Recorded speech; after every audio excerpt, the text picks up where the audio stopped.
গায়বী মামলা দিয়ে আলেমদের ধরিয়ে দিচ্ছে। আমিও নির্যাতনের শিকার, আমি এখানে শাহিন সাহেব সহ যারা বললেন, বিদ্যুৎ ভাই এনারা বলছেন, ওনারা ঠিক বলেছেন, সাইদির কথা বললেন, এই যে আলেমরা নির্যাতিত। বাংলাদেশে জালিম বিদায় নেবার পরে যত মাহফিল বাংলাদেশে হচ্ছে, এইরকম মাহফিলই কোনো হয় নাই 16 বছরের ভিতরে। মিজানুর রহমান আজারী 5 বছর পরে এই বাংলাদেশের জমিনে তিনি এসেছেন কক্সবাজার পেকুয়াতে মাহফিল করার জন্য। মিডিয়াতে ঘোষণা হয়েছে গতকাল থেকে তার মাহফিল শোনার জন্য জনগণ এমন আগ্রহ নিয়ে ওই পেকুয়ার জমিনে ঘুমিয়ে আছে মঞ্চে। কেমনে দেখেন, এই বক্তাকে এই দেশ থেকে বিতাড়িত করে দেওয়া হয়েছিল। আল্লামা দেলোয়ার হোসেন সাইদিকেও বিতাড়িত করতে চেয়েছিল, কিন্তু আল্লামা সাইদির পরে যদি কোনো আলেম বাংলাদেশে হয় জনপ্রিয়তা, তিনি হলেন মিজানুর রহমান আজহারী। তারপরে কওমি অঙ্গনে আমাদের আরেকজন ভাই আল্লামা মামুনুল হক। এই আল্লামা মামুনুল হক কিন্তু এর মতো গর্জনধারী আলেম বাংলাদেশের জমিনে আরো 10-20টা যদি থাকতো, বাতিলেরা পালানোর তো আরো আগেই পালাইতো ওই দাদা বাবুর বাড়িতে। এই মিজানুর রহমান আজহারীকে তারা বিতাড়িত করেছিল। আরে তুই বিতাড়িত করেছিস, গোটা ওয়ার্ল্ড মিজানুর রহমান আজহারী কোরআনের দাস দেন, কোরআনের লেকচার দেন, শুধু বাংলা নয়, ইংলিশে এবং আরবিতে সকল ভাষায় দিচ্ছে, ঠিক কিনা? আমার বন্ধুরা, আমার ভাইয়ারা, কবরটা কেমন হবে রে? আমার আল্লাহ বলেন, মুসলমান না হলে কি হবে? ومن يبتغي غير الإسلام دينا فلن يقبل منه وهو في الآخرة من الخاسرين। ইসলাম ব্যতীত অন্য কোন ধর্ম যদি কেউ মনে মনে তালাশ করে গ্রহণ করে, ফালাই কুবালা, কোশ্চিন কালেও কবুল করা হবে না। ওয়া ফিল আখিরাতি মিনাল খাসিরিন, আর তার আখিরাতে ক্ষতিগ্রস্ত হয়ে যাবে। আখিরাতের প্রথম ধাপ হলো আযাবুল কুবর। হযরত খাদিজা যখন এই কথা বললেন, আমার নবীজি দিকে বলে, এ খাদিজা রে, তোমার কি হয়েছে বলো না। খাদিজা ডেকে বলেন, ইয়া রাসূলুল্লাহ, ইয়া হাবিবাল্লাহ, আপনার কাছে কোনোদিন কিছু চাই না, আজকে আপনার কাছে 3টা জিনিস চাই, আপনি নবীজি আমারে দিবেন না? কি বলেন? আল্লাহর নবীজি খাদিজার নাকি কয়, এ খাদিজা রে, তুমি আমার কাছে কি চাও রে খাদিজা? তুমি তো সবগুলি দিয়ে গিয়েছ, তোমার সম্পদগুলি আমি নবীজির পায়ের তলায় তুমি ফেলে দিয়েছ আল্লাহর দ্বীনের জন্য। এখন তুমি আমার কাছে কি চাও? খাদিজা ডেকে কয়, ইয়া রাসূলুল্লাহ, ইয়া হাবিবাল্লাহ, আমি খাদিজা যদি মরে যাও, 1 নাম্বার চাওয়া হলো আপনার জামা দি কাফন দিয়া দিবে। 2 নম্বরে নবীজি ওই কবরে খাদিজার যখন রাখতে যাবেন, আপনি নবীজি খাদিজার কবরের ভিতরে আগে নামবেন, তারপরে আমি খাদিজারে দাফন করবেন। 3 নম্বরে নবীজি গো ওই কবরে দাফন করার পরে 2 জন ফেরেশতা আসবে, 3টা প্রশ্ন করবে, ওমা রব্বুকা মা দীনুকা মান নবিয়ুকা। এই 3টা প্রশ্নের জবাবগুলি আমি খাদিজা দিতে পারবো না, আপনি নবীজি এই 3টা প্রশ্নের জবাব দিয়ে কবর ছেড়ে আসবেন নবী গো। হযরত খাদিজা ইন্তিকাল করে চলে গেলেন। নবীজি খাদিজার লাশের পাশে বসে বসে কান্দা। সাহাবীরা ডেকে বলে, বুড়ি মানুষ মরে গেছে, আপনি কেন কান্দেন? নবীজির কান্না বেড়ে যায়, বলে, খাদিজা বুড়ি হতে পারে, এই খাদিজা সেই খাদিজা যিনি আল্লাহর দ্বীনের জন্য সবকিছু দান করে দিয়েছে। এটা সেই খাদিজা যে ঘেরা পরবর্তী কাফেরদের চোখ ফাঁকি দিয়া আমি নবীজির জন্য খাবার নিয়ে যেত। এটা হলো সেই খাদিজা। তোমরা যাও না, আমার খাদিজার দাফনের ব্যবস্থা করো না। খাদিজার কথা মতো তাকে নবীজির জামা দিয়ে কাফন দেওয়া হলো।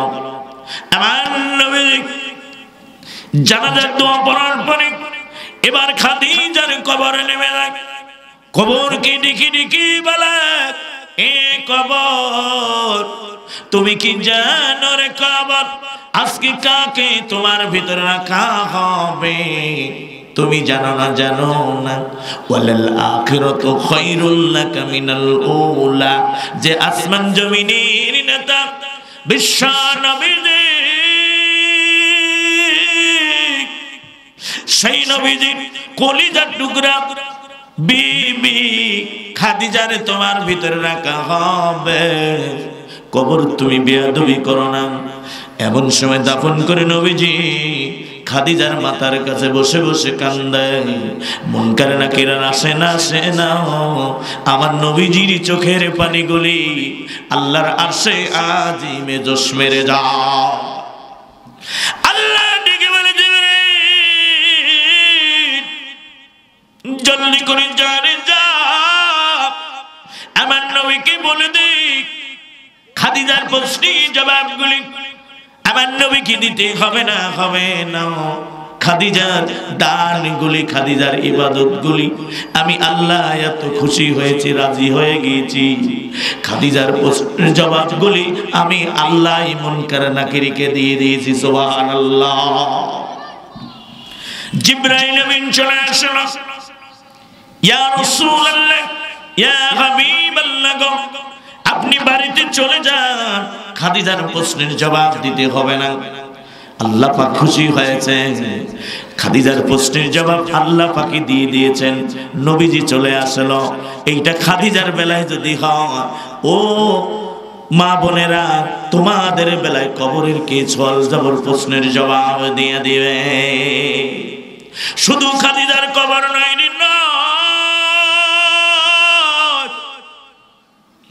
মুসলমান না হয় কবরে গেলে কি হবে শুনে যাও। আল্লাহর নবীজি কলিজার টুকরা ফাতেমা রাদিয়াল্লাহু তাআলা আনহা, এই ফাতেমা একদিন সাজগোজ করতেছে, সুন্দর করে সেজেছে, হাসান হুসাইনকে সাজানো। এই ঘটনাটা সাহাবীদের ঘটনার ভিতরে এসেছে। এটার লেখক হল আব্দুস সালাম মিতুল, এই বইটার মধ্যে লেখা আছে। এবং আল বিদা ওয়ান নিহায়া, যে আল বিদা নিহায়া 3টা ভাষণে পরিচালনা করেছেন ইবনে কাসির রহমাতুল্লাহ। হযরত আলী 40 দিন পরে যখন বাড়িতে ফিরে আসলেন, এমন সময় দেখতে পেলেন ফাতেমা কোনদিন এত সুন্দর করে সাজে না। আজকে হাসান হুসেনকে সাজানো, ফাতেমাও সেজেছে। দেখে বলে, ফাতেমা রে, কোনদিন এত সুন্দর করে তুমি সাজো না, আজকে কেন সেজেছ? হযরত আলী চিন্তা করলেন, না কি জানি ভালোবাসা মারা দিবে অনেকদিন পরে বাড়িতে। মা ফাতেমা ডেকে কয়, প্রাণের স্বামী গো, হাসান হুসাইনকে পাশের ঘরে রেখে আসো না, তারপরে তোমার সঙ্গে একা নিরিবিলি আমি কথা বলবো। হাসান হুসাইনকে হযরতে আলী পাশের ঘরে রেখে আসলেন আর বলে, ফাতেমা ঘরের দরজা দিয়ে দাও, মানুষগুলি শুনে ফেলবে আমাদের স্বামী স্ত্রীর কথাগুলি, এটা কলঙ্ক হতে পারে, গুনাহ হতে পারে। হযরতে আলী ঘরের দরজা দেয় আর মুস্কি মুস্কি হাসে।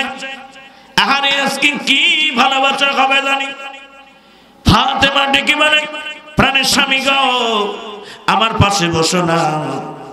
হযরতে আলী ফাতেমার ডান পাশে বসলেন। বসার পরে ফাতেমা আলীর পা ধরে চিৎকার করে কান্না শুরু করে দিলেন। ডেকে বলে, প্রাণের স্বামী গো, আমি ফাতেমারে আপনি মাফ করে দিন। আমি যদি কোনো অন্যায় করে থাকি মাফ করে দিন। আমারে আপনি ভালো পোশাক দেন না। আমার বাড়িতে 3 দিন 4 দিন চুলা জ্বলে নাই, আমি ফাতেমা রাগ করি নাই। তুমি আমারে মাফ করে দাও। আমি যদি ইন্তেকাল করে চলে যাই, ওই হাসরের ময়দানে ফাতেমারে আসামি করো না। হযরত আলী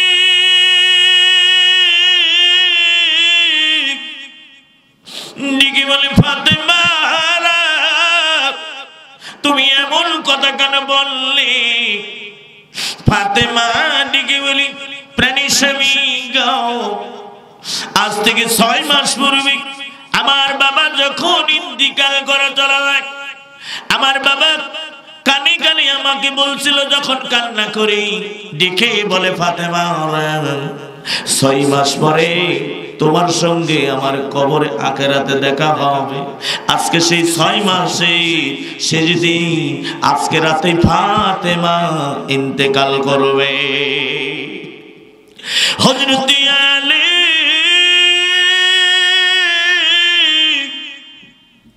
একটা গাছ কেটে দিলে যেমন ঠাস করে জমিনের মধ্যে পড়ে যায় রে যাও, হযরত আলী এমন হয়ে গেলেন।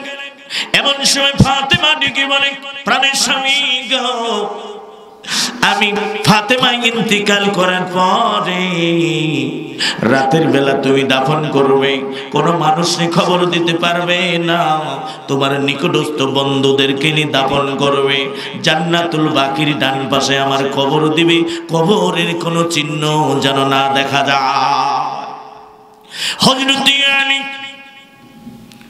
তিনি কান্না করে ফাতেমা ইন্তিকাল করলেন। হযরত আলী চলে যায়, তার নিকটস্থ কাছের বন্ধু ছিল আবু জার গিফারি। আবু জার গিফারির ঘরের দরজায় কান্দে, ডেকে বলে, কে রে আমার ঘরের দরজায় কান্দে? দেখতে পেলেন কেউ নয়, আমার বন্ধু আলী কান্দে। ডেকে বলে, আলী রে তোমার কি হয়েছে আলী, তুমি কেন কান্দ? ডেকে বলে, বন্ধু রে আমার বিবি ফাতেমা রাতের বেলা ইন্তিকাল করেছে, ফাতেমা বলেছে রাতের বেলা দাফন করা লাগবে, জলদি করে চলো না, কবর খনন করতে হবে। এমন সময় আবু জার গিফারি একটা কুদালার হারিকেন নিয়ে কবরস্থানে জান্নাতুল বাকিতে রওনা। হযরত আবু জার গিফারি কবর খনন করলেন। কবর খনন করা শেষ হয়ে গেল।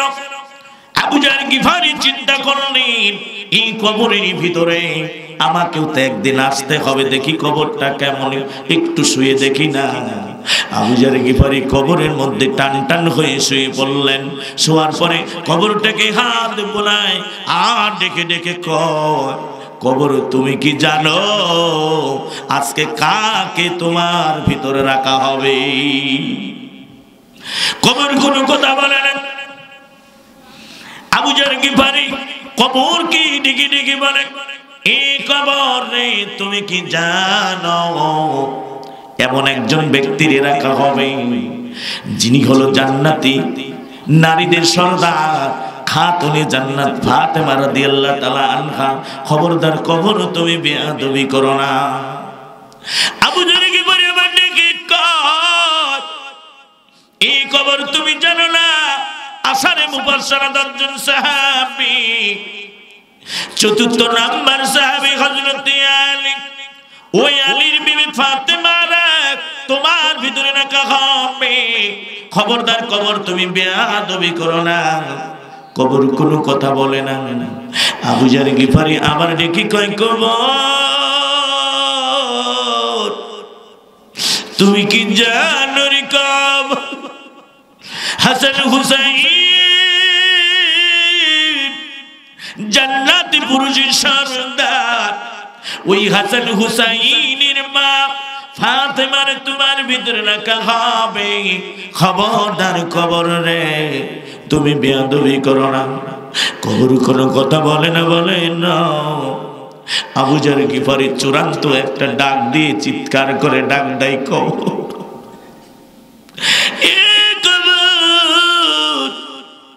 তুমি কি জানো এমন একজন মানুষ রাখা হবে যিনি হলেন বিশ্ব নবী, যার সৃষ্টির কারণে গোটা আরশ কুরসি লৌহ কলম গোটা সৃষ্টি জগৎ হয়েছে। সেই কলিজার টুকরা নবীজি সন্তান ফাতেমারে রাখা হবে, বেয়াদবি করো না। কবরের ভাষায় কবর ডাকে দাও আর ডেকে বলে, এই আবু জার গিফারি রে, তুমি যে কথা বলেছ আমি কবর সেটা মেনে নিতে পারি না। আমি আলীর বিবি ফাতেমারে চিনি না, আমি হাসান হুসাইনের মা ফাতেমারে চিনি না, আমি জান্নাতি সরদার ফাতেমারে চিনি না, আমি বিশ্ব নবীর কলিজার টুকরা কন্যা ফাতেমারে চিনি না। ওয়ালা তামুতুন ইল্লা ওয়া আনতুম মুসলিমুন। আমি কবরের ভিতরে আসতে হলে মুসলমান না হয়ে আসা যাবে না। আমি কবর কাউকে চিনি না, আমি কবরের ভিতরে আসতে হলে মুসলমান না হয়ে আসতে হবে। ও মা বোনেরা, ও আমার ভাইয়েরা, ও যুবকেরা, কলিজার টুকরা সন্তানেরা, যদি মুসলমান না হইয়া ওই কবরে চলে যায়, কবর বলতেছে আমি এমন একটা চাপ দেব, এক পাথরের হাড্ডি আর এক পাথরের মধ্যে মিশায়া দেব। আর তুমি যদি মুসলমান হয়ে যাও, ফাদখুলি ফি ইবাদি ওয়াদখুলি জান্নাতি, আমি কবর তোমার জন্য জান্নাতের বাগান হয়ে যাব। সুবহানাল্লাহ।